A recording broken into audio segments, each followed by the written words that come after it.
بسم اللہ الرحمن الرحیم۔ آج انشاءاللہ تعالی ہم لیسن نمبر 3 یعنی دا مقطعات لیٹرز کے بارے میں پڑھیں گے۔ یہ ایسے حروف ہیں جو قرآن کریم کی بعض آیات کی صورتوں کے شروع میں آتے ہیں اور ان کے معنی اور راز یہ سب اللہ تعالیٰ کو ہی معلوم ہے۔ تو مقطعات لیٹرز ان کو اس لیے کہا جاتا ہے کیونکہ ان حروف کو الگ الگ کر کے پڑھا جاتا ہے، علیحدہ علیحدہ جیسے لفظ ہوتے ہیں اس طریقے سے پڑھا جاتا ہے، ملا کے نہیں پڑھا جاتا۔ تو آئیے ہم ان کو پڑھتے ہیں اور شروع کرتے ہیں۔ ہمارے ساتھ رہیے اور جڑے رہیے۔ بسم اللہ الرحمن الرحیم۔ الف لام میم۔ یہ لام اور میم کے اوپر یہ جو ترچھی سی لائن ہے اس کو مد کہا جاتا ہے، اور اس مد کو ہم 4 سے 5 الف کی مقدار کے برابر کھینچیں گے، اور میم کے اوپر یہ جو چھوٹا ڈبلیو کی طرح 3 دندانوں والی شکل بنی ہوئی ہے اس کو تشدید کہتے ہیں، اور جس حرف کے اوپر تشدید آ جاتی ہے اس حرف کو مشدد کہا جاتا ہے۔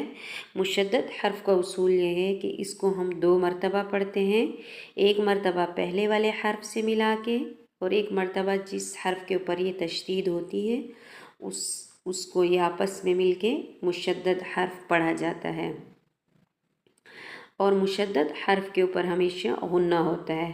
دوبارہ سے دیکھتے ہیں اس کو۔ الف لام میم۔ غنہ اس طریقے سے ہوتا ہے کہ اپنی آواز کو تھوڑی سی دیر ناک میں چھپا لیں۔ الف لام میم۔ اب دوسرے لفظ کو دیکھتے ہیں۔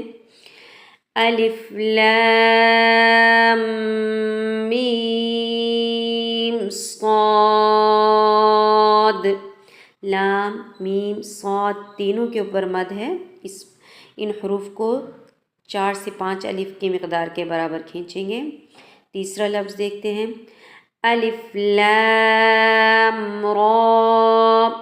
لام کے اوپر مد ہے، اس کو کھینچیں گے۔ را کے اوپر یہ جو کھڑی شکل نظر آ رہی ہے اس کو اسٹینڈنگ فتحہ یعنی کھڑی زبر کہا جاتا ہے، اس کو 1 الف کی مقدار کے برابر کھینچیں گے۔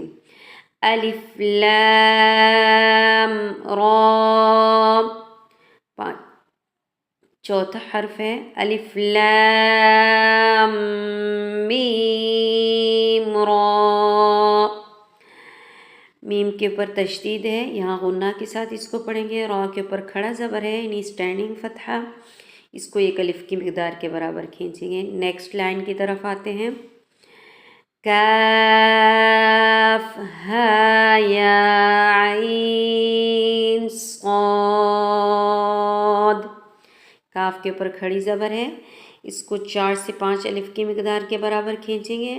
ہا اور یا دونوں کے اوپر کھڑی زبر ہے، اس کو 1 الف کی مقدار کے برابر کھینچیں گے۔ عین اور صاد کو مد کی وجہ سے 4 سے 5 الف کی مقدار کے برابر کھینچیں گے۔ دوسرا لفظ ہے طٰ۔ طا کو موٹا پڑھا جائے گا اور کھینچا بھی جائے گا 1 الف کی مقدار کے برابر، کیونکہ اس کے اوپر اسٹینڈنگ فتحہ ہے، اور ہا کو بھی کھینچا جائے گا اسٹینڈنگ فتحہ کی وجہ سے۔ دوسرا لفظ طاسیم میم۔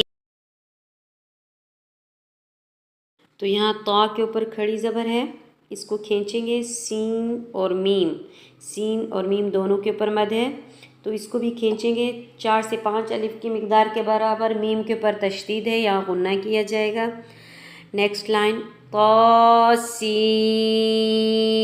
طا کے اوپر کھڑا زبر ہے، اس کو کھینچیں گے۔ سین کے اوپر مد ہے، اس کو 4 سے 5 الف کی مقدار کے برابر کھینچیں گے۔ یاسین۔ یہاں طا کے اوپر اسٹینڈنگ فتحہ یعنی کھڑی زبر ہے، سین کے اوپر بھی مد ہے، اس کو 4 سے 5 الف کی مقدار کے برابر کھینچیں گے۔ نیکسٹ لفظ یاسین۔ یا کے اوپر کھڑی زبر ہے اور سین کے اوپر مد ہے، تو سین کو ہم 4 سے 5 الف کی مقدار کے برابر کھینچیں گے۔ آگے ہے صاد۔ تو صاد کے اوپر بھی مد ہے، اس کو بھی ہم 4 سے 5 الف کی مقدار کے برابر کھینچیں گے۔ آگے ہے حامیم،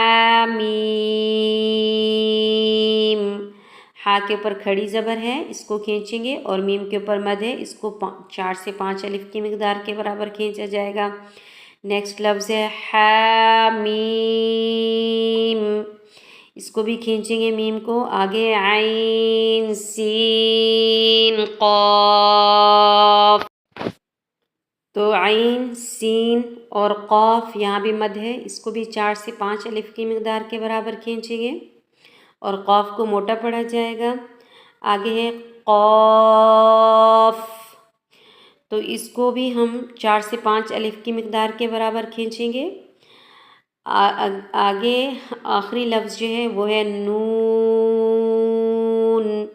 تو نون کے اوپر بھی مد ہے، اس کو بھی ہم 4 سے 5 الف کی مقدار کے برابر کھینچیں گے۔ تو یہ تھے ہمارے مقطعات لیٹرز، اور امید ہے کہ آپ کو سمجھ آ گئے ہوں گے۔ السلام علیکم ورحمۃ اللہ وبرکاتہ۔